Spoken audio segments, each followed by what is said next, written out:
Hello folks, Dick Fairburn here. In this video I want to talk about some things other than just guns, ammunition, and talk about what's going on in this country. I've made it clear in my videos and in the kind of autobiographical one I did that I've been a career cop for over 40 years.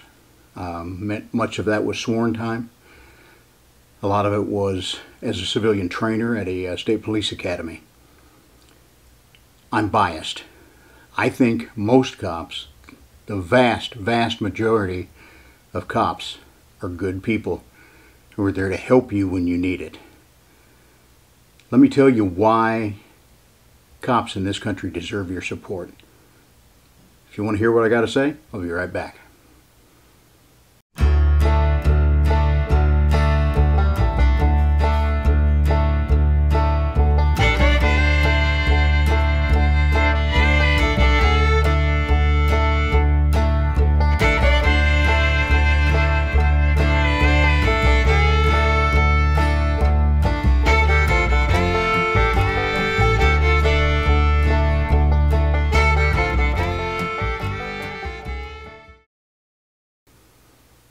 Okay, we always have to throw a proviso in there and say, yeah, there are some bad cops out there. And I've known some and worked with some. On 2 different occasions in the course of my career, I stopped officers from using excessive force against someone that was under arrest. In one case, it was a cop who had had a very bad day. And I was there for that bad day, and we had just rescued a month-old infant from being crushed to death by its father. And tempers were pretty high. Another time, it was just simply a bad cop. This guy had always been a bad cop, should have been fired years ago, and was trying to severely beat a guy who wouldn't get his legs into the back seat of a squad car. It happens. I'm not saying it's right, it's wrong when it happens. But I think there are factors that we must throw out there to tell you why police officers sometimes step over that line. Doesn't minimize what they've done, doesn't mean they shouldn't be punished. But if you can understand what's going on out there, then perhaps we can tone down all that's going on in this country.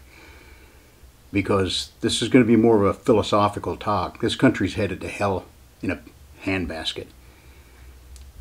I wonder if we're going to survive in the form we currently have in this country for another year or 2, depending what happens in the next presidential election. I've had a few people comment on some of my videos with snide comments about, well, you're a cop and all cops are bad, or one guy said, well, I'm from Texas and there's no such thing as a good cop in Texas. I've had bad experiences with all of them. I'm sorry you've had those experiences, folks. I know they happen, but I'll tell you from 40 years of being a cop where a lot of that comes from. It comes from the kind of people in your community that we tend to call frequent flyers. These are the people that whenever they get close to a cop, there's going to be trouble. So if you're getting a bad attitude for a cop, there's at least an even, probably way better than even chance that your attitude started it to begin with. And if you don't like that, I don't really care. Feel free to click off now. But I think about 95% of the country would probably understand what I'm going to be saying in this video and help us fix some of the situations that are going on out there. I'll tell you that my last job as a public safety director, the police chief essentially for a 20-man department, it was interesting to have people come in and complain about an officer. He was rude or he was unprofessional. And we did not have body cameras in that department. They will probably be headed that direction very soon. But we did have dash cameras. And so all of the traffic stops were completely recorded, audio and video. And one officer in particular, one of my better officers, and in fact the son of a man that I worked with in the Illinois State Police. So, I've known both him and his father pretty well. Got several complaints on the young man about being rude or unprofessional. And he was neither of those things. I'm not meaning to hurt his feelings, but he just doesn't have a real friendly personality. But he is not rude to people. He's not obnoxious. He's not overbearing. He's just like Joe Friday on Dragnet. It's just the facts, ma'am. But he never did anything wrong. And when I brought those people in and offered them the chance, they said, you told me what a horrible situation this traffic stop was. Let's look at the video together. And when they did, I think most of them almost immediately realized that the complaints they had made were way over the top, that he was none of the things they accused him of being. He just doesn't have a real fun personality. That doesn't make the cop a bad person. And most of them were rather ashamed of themselves that when things got tense during that traffic stop, they were the ones starting the problem every time. One of the worst case situations I ever had was an elderly lady in a neighboring city called me and said that her son had just been released from the hospital in my town. Late at night, he was trying to drive home. He was a little bit confused that a police officer in my community had stopped him and that the officer was brutal to him. So I looked on the shift schedule to see who the officer was, and again, this is one of the best young guys I got.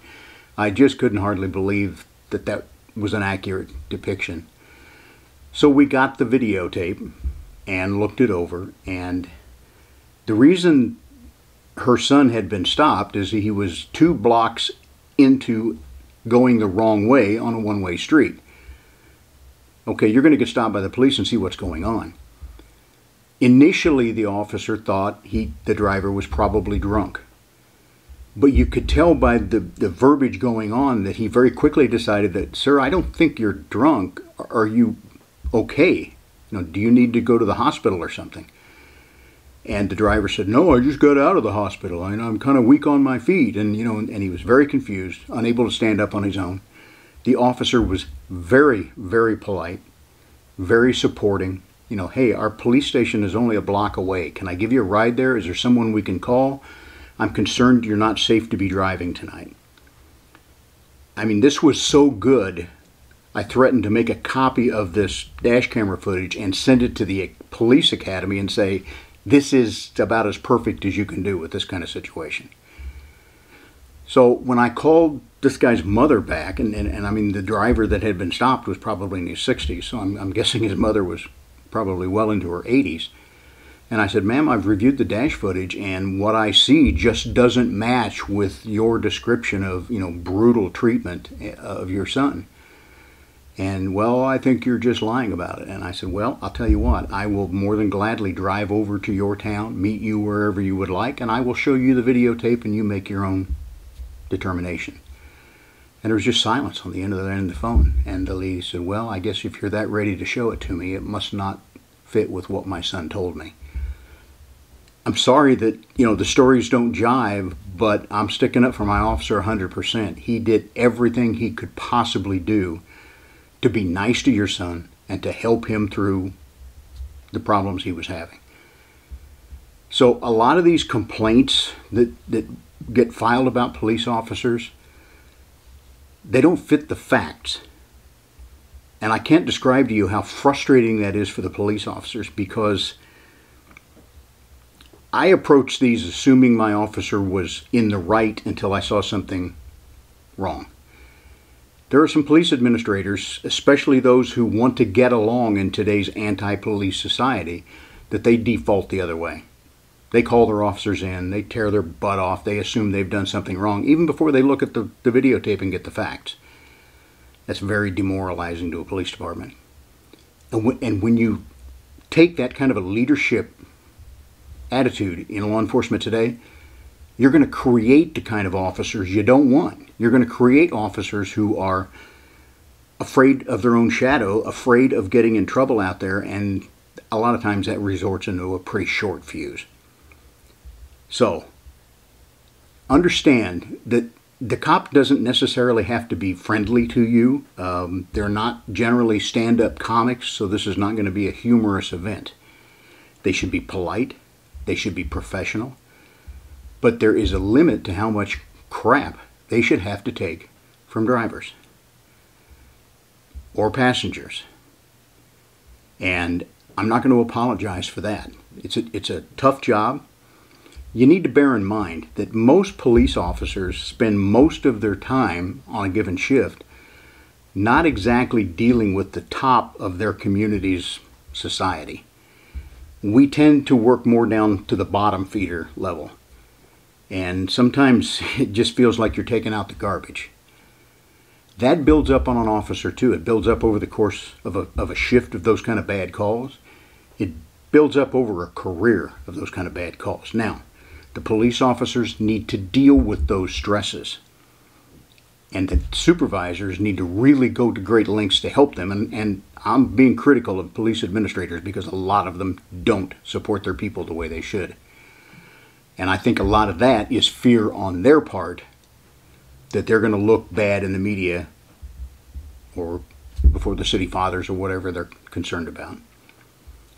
So, tempers can get short. If a cop starts the bad attitude and I have anything to say about it, I'm going to tune him up for it. But what I'm telling you is most of the time when a traffic stop or some kind of police contact takes a bad direction, at least 50% of the time, and probably way more, it's not the cop who starts the argument. So you're going to get back what you give. I want to talk about this phenomenon that we've seen growing in the last couple of years. They call themselves auditors. They're First Amendment auditors who want to, tell the police how they know the law better than the officers do and how they don't have to provide ID, they don't have to answer questions, they don't have to do what they're told. The other, which is, I think, less frequent, but I've still seen some of these videos, are what I would call Second Amendment auditors. These are people who live in an open carry state or open carry community. And so the way they use that constitutional right is to be heavily armed in public all the time. They've got an openly displayed sidearm on a belt. A lot of them are walking around with an AR-15 or M4 style rifle slung on their body. It's legal in those areas. Now there are places where open carry is not legal. I don't have an opinion on open carry. I do it myself, especially if I'm out in the woods hunting. As a plainclothes police officer, I open carry for all my career. The difference was we always had a badge or a star pinned next to the gun so that if someone saw your openly carried gun, they saw an insignia next to it that said, hey, I'm the good guy, this is okay. But when you go that heavily armed in a public area, what is it that you're trying to prove and who is it you're trying to impress? The best way to protect yourself with a gun in the open community, in my opinion, is to have it concealed. If you have an openly carried weapon, you're daring some bad person to maybe take it away from you. And it's inflammatory. I'm not saying it's wrong. I'm not saying the police officer should try to make you stop doing it. It's just I question your thought process about why you think that's so cool. And if it's just to draw the attention and to stir things up, then maybe you should rethink why. One video I saw just recently, there was some guy fishing. AR, sidearm, fishing pole. 3 or 4 cops show up. They've all got M4 carbines because they are responding to the report of a man with a gun. And this guy says, hey, it's an open carry area. I'm lawfully able to have what I have. And the police officer said, yep, sure are. And one of the officers then said, you're fishing. Can I see your fishing license? And we went right into this auditor routine. I don't have to identify myself. I don't have to prove to you what I'm doing is legal. He told this police officer that you don't have the legal right to check my driver's license because you're not a game warden. You're just a cop. Well, in most states, the cops can check fishing and hunting licenses. The game wardens can check driver's licenses. Those authorities cross back and forth. It's this confrontational attitude. And the First Amendment auditors are the worst. We've had one here in my hometown. It started up after I retired. Of all things, this guy worked at a local prison. He's a correctional officer. They follow police officers around. They will do something kind of suspicious. They'll stand out in front of City Hall filming it on their Apple phone or do something in public like that until someone finally calls the police and said, hey, this guy's kind of weird out there and he's doing strange stuff. I think you ought to check with him. So then they get the police contact that they want. And from the minute the contact begins, it's confrontational. I don't have to identify myself. What I'm doing is legal. This is a First Amendment right. And then, they demand the police officer's name, his badge number. Well, you better call your supervisor because you're just, one step away from a major lawsuit. They're just picking the fight. What they're doing is trying to infuriate a cop into becoming a bad cop. They want to get arrested and then hopefully trump up some kind of lawsuit against the department. Or maybe, I don't know, maybe they're just wanting to get a lot of views on YouTube and that's how they're making their money for the day. The point is, they're picking a fight with every police officer they can get close to. And they think what they're doing is totally justified because in their mindset, every cop is bad. I just have to push them far enough to get them to prove that they're bad, and then I'm going to sue them. I'm going to, whatever it is they think they're going to accomplish. And this auditor philosophy is just growing across the country. And in my opinion, the proper way for police officers to handle it is if it's just an investigative stop. Hey, sir, you're out here on in front of City Hall. You've been filming for like an hour. Can I ask you, is there something going on, or just maybe ask you what you're doing? And if they go confrontational and you're convinced that all it is some guy standing on a public street filming a building hoping to get you into a fight, then walk away. It isn't really worth it. Now that hurts the pride of some police officers. And police officers are trained to be aggressive, to push people, because that's how we find out sometimes that somebody's got a warrant on them, they need to be arrested, or they are, using their behavior to conceal some other kind of criminal activity. It's worthy of a brief investigation, but it's not worthy of a huge pissing contest, mostly because that's what they want. So let's don't give it to them. But I can tell you, in most states, the contact with the police officers, the auditors are wrong. If the police officer asks you to identify yourself, that's a legitimate request. And one thing you need to understand is police officers, by statute, by design, they have the right to order people around under certain circumstances. They have more authority than Joe or Jane citizen, because they can't do their job effectively if they don't have that authority. So if the officer finds out it's harmless or it's just somebody trying to sucker punch you, walk away. But if someone has broken a law, they have committed an offense, and they are not going to cooperate with you in terms of identifying themselves, it's real simple. Put your hands behind your back because you're going to jail. Okay? We hope they don't resist. We hope we can do this without harm. If they've stepped over the line, take them to jail. No argument, no fight. We're going to cuff you. We're going to take you to jail. And the judge will keep you there until you eventually identify yourself.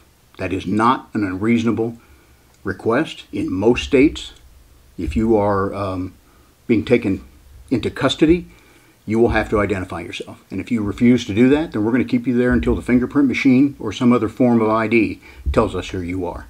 And if you don't like it, that's kind of what we call tough shit. Okay, kind of the next layer of resistance above the auditors are sovereign citizens. And there used to be one primary arm of this movement. There's really more than one now. In fact, a friend of mine who died not too long ago, towards the end of his life, he kind of got messed up with not the sovereign citizens, but some group that was sort of like that. And here again, they think they know a whole new set of laws that the rest of us don't understand. They believe that the government is not a government, but a corporation that's stealing from them. They don't believe that they have to have license plates or driver's licenses. For the police officers, if you are told during a traffic stop that you can't do anything to me because I am traveling, the word traveling is a real buzzword for them. And in their thought process, that exempts them from any state vehicle code regulations, need for license plates, and things like that. These groups have gone over the edge. I'm not aware of one in the last couple years, but in 2010 there was a horrible incident in West Memphis, Arkansas, where a father and son sovereign citizen team were on a traffic stop, and this thing went on for quite a while, and the traffic stop was not necessarily handled well. But during the course of this, father and son came out with SKS or AK-47 type rifles and killed 2 local police officers who had effected this traffic stop. They made their getaway, and the traffic stop was prompted by a hand-drawn license plate on a vehicle, basically saying, this is all the license I need for my vehicle because the Constitution says blah, blah, blah. So they killed these 2 police officers, and they had gone missing in the West Memphis area for about 90 minutes or so. I'll show you a video at the end of this. The sheriff and the undersheriff, who were both cops retired from other agencies, saw the suspect vehicle in a Walmart parking lot, and they decided to confront them. Now, they knew these guys were heavily armed with rifles. They knew that 2 police officers had already been killed. The sheriff and the undersheriff, between them, one guy had a 5-shot revolver. That was the sum total of their firepower. But I'll give them credit. They went nose to nose with these bad guys. A huge shootout ensued. Both the sheriff and undersheriff were wounded multiple times. Both lived.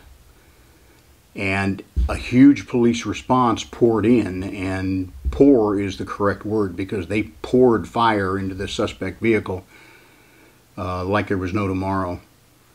An Arkansas game warden nearby heard the radio traffic and got there and saw this gunfight at the beginning.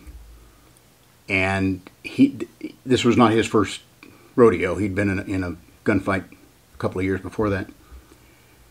His response was to drive his vehicle in and T-bone the suspect vehicle. And when he discussed this in police groups afterwards, he did not just crash into the suspect vehicle to try to stop what they were doing.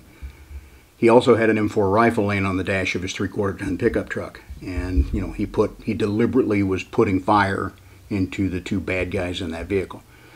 He emptied a 30-round magazine. He backed on out of there. The only thing I can say about this shooting is that Winchester made a lot of money that day. There were a lot of rounds fired. And these 2 guys were not just merely dead. They were quite sincerely dead. Which brings me to another point. When police officers are justified in the use of deadly force, I don't think we need to apologize for it. If they're trying to kill cops, they're trying to kill innocent citizens, then I think those people deserve to die in a hailstorm of bullets. And if you don't agree with that, I don't really care.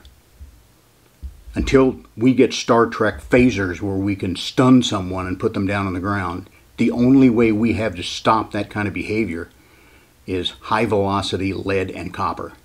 We're going to put more deadly force on them than they can put on us, and we're going to win. They don't pay us to fight fair, they pay us to win. And like I said, I'm not going to apologize for that. This game warden saved a lot of lives that day. Another aspect of all the things going on in the war on police officers in this country, and this goes back to 2020, the George Floyd riots. You want to go back a whole nother generation to the Rodney King riots in Los Angeles. I'm not saying those people deserve to be beaten up. Certainly the cops should not have been kneeling on George Floyd's neck for that long. However, if you read the autopsy report, that's not what killed him. He had enough fentanyl in him to kill a horse. That's what killed George Floyd. I'm not apologizing to the police officer. My biggest problem with that event is there should have been a supervisory officer on the scene to put a stop to that long before it was stopped. As I said, the law allows police officers to issue commands and expect them to be obeyed in arrest situations. If George Floyd, Rodney King, and hundreds of other people over the last few years had simply followed the commands and done what they were told, they'd be alive today. Now, the opponents of what I just said will tell you, oh no, they knew that they were probably going to be beaten to death, so it was just self-defense. They had to fight back because the police were just going to execute them and kill them anyway. Well, that's a pretty good load of crap. If you do what the police tell you to do, you will undoubtedly get arrested. If you resist, you're going to get roughed up in the process. You're going to go to jail, and it's not going to be a good day for you. But if you think you're going to fight the cops off and win, then you are a world-class fool, because the cops will bring enough help to eventually win. Do what you're told. There are too many cameras out there now for police officers to do the kind of things that you allege, that we were just trying to execute someone. The cops are carrying cameras on themselves now. The vehicle has cameras. There are street cameras. There are the auditors out there with their iPhones. There are too many eyes out there recording police interactions today for someone to get away with that. Not too long ago in Memphis, a young black man was beaten badly by black police officers. I don't know what prompted the stop, but when the police try to stop you and you run, it's not going to go good for you. The cops were wrong. They had no right to beat that young man the way they did, and they should be fired and or prosecuted. But if he had just stopped and followed the instructions, 99.9% chance he would have been alive today and things would have worked out. Now, this is a very politically incorrect thing to do. I've known police officers that have shown this in training classes over the last couple of years and been fired for it. But here on YouTube, Google the Chris Rock video that is entitled, How Not to Get Your Ass Kicked by the Police. It's one of the funniest things I've ever seen, because the funniest comedy is closest to the truth. And one of his lines is, if the police have to chase you down, they're going to bring an ass kicking with them. I'm not saying that's right. I'm not saying that we shouldn't use less force and defuse whenever we can. But if you want to fight over what's going on here, cops will be more than glad to fight you. And you know what? You're going to lose. If you don't understand that, then society has indeed failed you, or your family has, or someone. So what you got to understand is, in large urban areas, populations say that they have been oppressed by the police officers. Well, that works both ways. I got a lot of friends that worked in Chicago for a lot of years, and I can tell you that they felt oppressed by the people on the other side of the street who claimed they were being oppressed. That goes both ways. And the only way to stop it is for those two sides to decide they're not going to fight over everything that happens, that they're going to try to diffuse the situations and get along and see if peaceable behavior can return. But the fact remains, there are major cities which have populations of young men which are essentially feral human beings. They're on the second or third generation of not being raised by anyone, really. Very poor mothering, no fathering.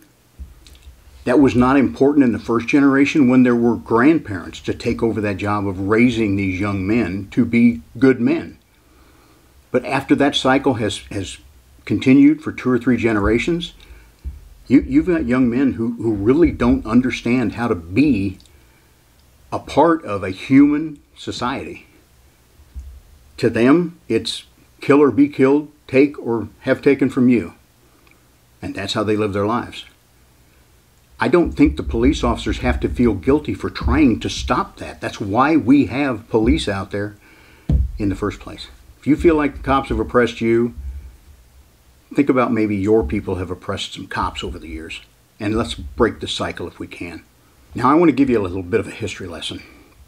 Why is it that cops think there's a war on against them? Why do cops respond to so many calls as if their life is in danger and that they have to go to at least guns in their hands so readily? Well, they're not making it up in their heads. For a number of years, I trained at a state police academy, and even after that, I've trained at the ILETA conference, which is the Illinois Law Enforcement Educators and Trainers Association. And I've trained on some of the most significant threats that police officers have faced out there in the last 20 or 30 years. I'm going to pop up a chart here. This is a chart of the killings of police officers dating back to about 1973 or so. Now, these are officers who were murdered, not just officers who died in the line of duty, because that could involve a traffic crash, died of a heart attack. You know, for a couple of years there, a lot of them died of COVID. These are feloniously murdered cops. Bad guys killed the cops. The record in this country was 132 murdered in 1 year. And depending on where you get the statistics, it could be both 1973 and 1974 that there were 132 police murders killed in the line of duty. Now, if you see the chart, it's trending pretty steadily downward. You know, and in the last few years, we've been kind of bouncing around in the 40s or 50s. So, opponents of police officers will say, "Look, they have no right to feel that they're being oppressed. They have no right to feel that their life is in danger. Look how that death number has come way, way down since 1973." Here's what they're not telling you. In 1973, soft body armor did not exist. Police officers wear soft body armor under their uniforms, or nowadays in a vest over their uniforms. It will stop pistol bullets. It will not stop rifle bullets. There are hard plates available to do that. The military uses them, but they're very heavy, and they're pretty uncomfortable to wear all day. And not all police officers wear their soft body armor. Some departments make it mandatory, some don't. The estimated wear rate around the country is about 2/3 on a given day. So a lot of cops are not wearing the soft body armor that's available to them. It was not available in 1973. It started to come online in the mid to late 70s and became mainstream in law enforcement in the 80s, where it really started to have a widespread growth of police officers wearing body armor. Most of the body armor is made from Kevlar fibers. That's made by DuPont. The DuPont company has for years kept statistics in what they call the Survivors Club. And they tell us that an average of 90 to 100 police officers are saved by their Kevlar body armor every year. So if we're looking in the 40s or 50s ranges and we tally 100 body armor saves on top of that, we are at or above the record of 132 officers killed in each year. Another major factor is in 1973, even major cities did not have much in the way of paramedics, life flight choppers, trauma centers. The emergency medical system that we have today did not exist in 1973 when those 132 officers were killed. That has come online and grown rapidly in the last 30 years, we'll say. How many officers every year are saved because they were shot, stabbed, run over by a car, but EMS got them to a trauma center and the paramedics and the trauma surgeons kept them alive? How many lives are saved by that every year? I don't know of a way to track that. But if 90 to 100 are saved by body armor, I don't think it's unreasonable to say that 90 or 100 are probably saved by the EMS system. Officers who have been severely injured may or may not ever come back to work, but they are alive today because of the medical system. So if my numbers are accurate, now we're looking at 245, 50, 60 officers in a year that would have been killed if the circumstances were the same as 1973. So the numbers may trend down in simple terms, but when you layer on what's changed in our society, this is the most dangerous time for police officers in the country's history. Wyatt Earp never faced anything like the streets of the major cities in this country today. So that's why police officers are out there every night thinking, I could be killed, because they could be killed. So it's not an irrational thing for them. Something else that has been growing. In 1996, I first identified that ambush killings of police officers had taken a kind of a tick up. The FBI publishes information every year called the Law Enforcement. It used to be Law Enforcement Officers Killed report, and then they expanded that to Law Enforcement Officers Killed and Assaulted report every year. The problem with using these LEOCA statistics is in the last 10 to 12 years, the FBI has changed the way they release these numbers, the way they calculate them and release them, in ways that don't make sense to most of us. I had a nice lady at the FBI Academy who ran some numbers, and when they stopped tracking a certain way of calculating ambushes, I could get her to go back and run that combination of numbers for me so that I could keep my statistics consistent year by year by year. She retired, and now they will not do that for me anymore. So you reach a point where you can't track the statistics, and I have to believe it's an effort by some people in the FBI to make the situations look better. About a third of the agencies who are supposed to report Uniform Crime Report data, UCR data, about crime in their community, they're not reporting it anymore. So the numbers we get are not even complete, but they're still scary. 1996, I started looking at ambush killings, and they've gone up ever since. I will show you a chart now of, these are the top 3 categories generally in any year. Category of what a police officer, how a police officer was killed: a traffic stop, an arrest situation, or an ambush. The ambush category is number 1. You'll see stars on this chart. It's the number 1 category during that year for several years. There are 2 kinds of ambushes that the FBI used to track. One is a premeditated ambush. That's usually a bogus call, and it is set up with, a lot of times, shooters who have centerfire rifles, might have high ground. It is a classic military-style ambush where police officers are lured into a situation and killed. The second is what the FBI used to call an unprovoked attack. And that's just someone who took advantage of a situation. Perhaps someone took off running on a traffic stop. This happened to a young friend of mine, 30 miles from here a few years ago. Traffic stop in the middle of the night, guy was wanted on a warrant. He took off running. The police officer chased after him. The guy he lost sight of the bad guy going around the corner. Instead of slowing down to see if this guy might have doubled back and be waiting behind that corner with a gun. Well, he knew the bad guy had a gun. The officer should have slowed down, and we call it slicing the pie. You just take a continuous slice of angles, a slow process of clearing that corner. He didn't. He busted around the corner, bound and determined to run this guy down. The guy was standing there waiting for him with a pistol. The bad guy shot the young officer. The young officer returned fire. The bad guy was eventually, he tried to flank around them and attack other officers. He was eventually killed. The young officer is on disability. Okay, the bullet wound and some of the other medical problems that developed have kept him off the job. He won't be a police officer again.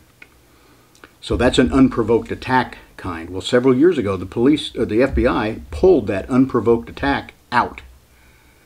So instead of 2 categories that fed into the ambush numbers, only 1 did. And the one they kept was typically the premeditated. There were fewer of them than the unprovoked attacks. When I say support law enforcement, police, I think we need to support all law enforcement, but I have to say there are some federal law enforcement agencies that are walking a line to where they're losing the support of the people of this country. And they're losing it themselves. They're losing it because of their behavior. And I really think this war on police, they don't want to eliminate the police, the other side of society. If we're on the right, they're on the left. They don't want all the police gone. They just want all the local police gone.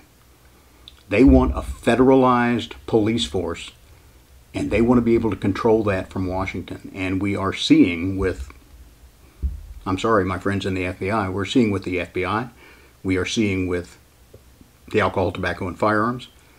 We're seeing some enforcement action that is inconsistent with the way they should be behaving and the way they should be treating the citizens in this country. Okay? They're working for political goals, not crime enforcement goals. And that's a sad day. The last bar chart I will throw up for you, and again, this is dated to, I believe, 1996, because at that point, they quit keeping the records in such a way that we could tally this. But the parallel to the number of ambush killings on police officers is the use of centerfire rifles as the weapons being used against police officers. Typically, police officers were always killed with a handgun, almost always, and the handgun was the size of the officer's sidearm or smaller. Now we're seeing them killed with sidearms the size of the officer's handgun or larger, but in ever-growing numbers we're seeing the bad guys use centerfire rifles. That's one of the main reasons that law enforcement has replaced shotguns in their cars with 5.56 caliber M4s or AR-15 platform rifles. It's just to get parity against the kind of weapons that's being used against them. And you will see that there are 3 numbers here. It's going to show you of the officers killed that year with weapons, how many of them were killed in general numbers, the percentage killed by rifles. Then when we just pull out the ambush numbers, what the percentage jumps up to. And then I can isolate out just those premeditated ambush, the entrapment kind of situations.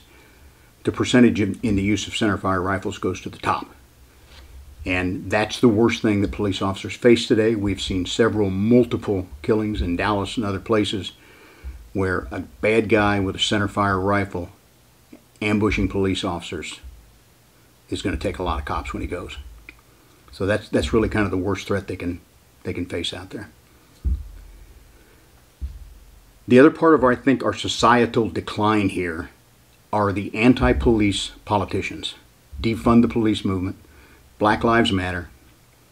In this state of Illinois, we have really reached, I think, the zenith of how bad and how absolutely insane these politicians can make the laws. We have Illinois' so-called Safety Act will go into full force in about 2 weeks. And that means only the most heinous crimes of all, basically Class 1, Class X felonies, can result in someone being taken to jail and held until trial unless they can post bond. Every crime below those top tier, if they are taken to jail at all, they will be fingerprinted, they will be photographed, and they will be released. Period. They don't see a judge. They are not arraigned. They do not post any kind of bail. They simply walk. They will be given a court date, kind of a citation with a court date. In the past, if you missed a court date, then the court would issue a failure to appear warrant, and you would be arrested when you were found and hauled to jail and brought before the judge. Now they will not even be able to issue an FTA warrant if you don't bother to show up for that first court docket. They'll simply send you a letter telling you, oh, well, we've given you a new court date, show up for this one. Go watch a Mad Max movie, because that's what Chicago is going to look like in short order. That's what Rockford, that's what Peoria, that's what East St. Louis has already looked like that for a while. When these people understand that they're not even going to hardly be inconvenienced by committing a serious felony and then being released for it, Katie barred the door. Now, I live in Mayberry, and part of the reason I live in Mayberry is to not subject myself and my family to those kind of threats. But it's going to happen in Mayberry too. It's going to spread from Peoria. It's going to spread from Chicago. And I don't know where this country's headed, but I think this state is going to take the lead very shortly, take the lead in the destruction of our society. If you want to see what this country's going to look like with no police, just look back to the riots of 2020. In Portland, Seattle, there were portions of the city that were ceded to the criminals. The city and the police pulled out and said, Dave, you want it? You got it. They eventually took it back. That's going to spread. That's going to magnify. And if you are an honest citizen living in one of those areas, I strongly suggest you get yourself a gun and you learn how to use it effectively, and you be prepared to protect yourself. Because what we saw in those riots is that sometimes when you call for the cops, they don't show up. Or if they do, it's going to take so long to get there, you're on your own for quite a while. That's what this country is rapidly degrading into. I don't think we have a rosy future here. There's a quote I will leave you with here. It's attributed to John Adams, but I am not sure if that's certain. But he said, "Our Constitution was made for a moral and religious people. It is wholly inadequate to the government of any other." At the time of the founding of our country, we didn't have police forces or police officers. But only when we started to gather into large groups in large cities did we start to have problems that required a police force. Because there have always been bad people out there. And I think that's one of the key mistakes that the anti-police groups are making. And it's not a mistake that we're going to correct them on because they won't listen. There have always been evil people in the world. There always will be evil people in the world. They disagree. They think there are no evil people. They will tell you that the only reason there are crimes is because the police are out there badgering and bullying people into creating their criminal behavior. Their brains are so far off, it's 180 degrees out of sync. That's what we're facing now. And I think the vast majority of you people agree with me that the police have a really hard job to do. Most of them do it to the absolute best of their ability, and sometimes they fail.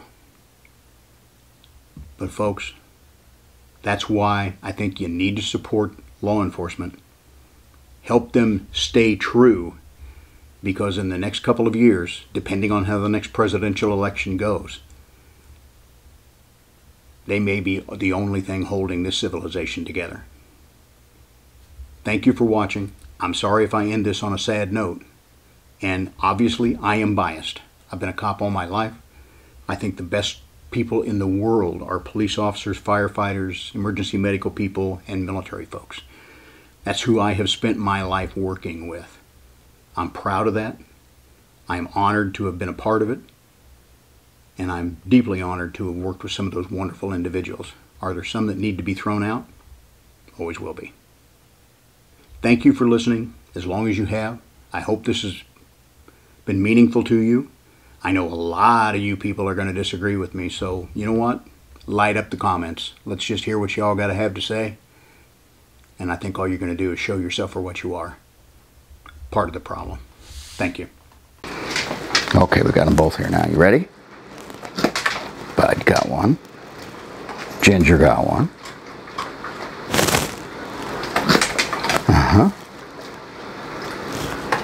Oh, she missed it.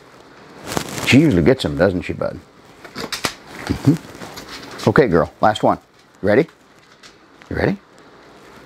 Yeah. That's all there is till next time.